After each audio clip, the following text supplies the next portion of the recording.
So the last time we spoke, we didn't get to the place where in the past recessions, where corporations got bailed out. I imagine that as you're seeing what has unfolded in the past few months, you are reminded of exactly what happened after the recession of 2008, 2009 as well.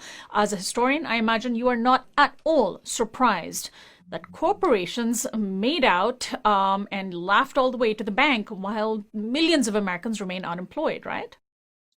Absolutely. The numbers Nomi Prince presented for the 2008 bailout is around $17 trillion.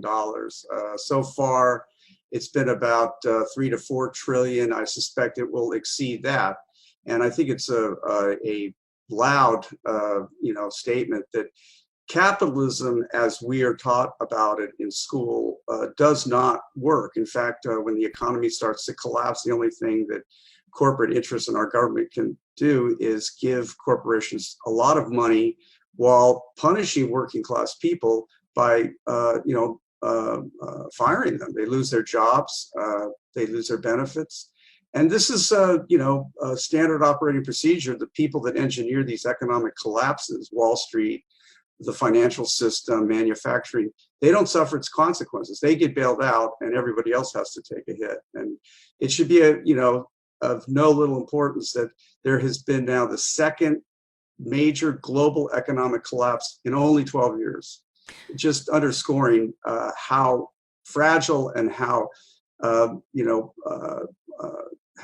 poorly capitalism really does operate on a global level. So before we get to how exactly corporations were bailed out the last time, let's talk about what laid the groundwork for that, even going all the way back to Reagan and Clinton and the austerity measures that were put into place that left Americans, ordinary Americans that is, so unprepared when the recession hit, especially in the 2000s.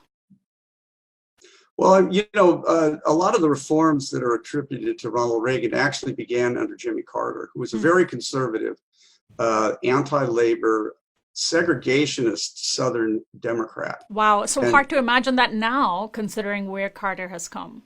Right, but he's talked around it, but he did support segregation. He was very anti-labor union, and the Southern wing of the Democratic Party has a very dark history, to say the least. But Carter was a pro-business Democrat, and he initiated tax cuts, deregulation,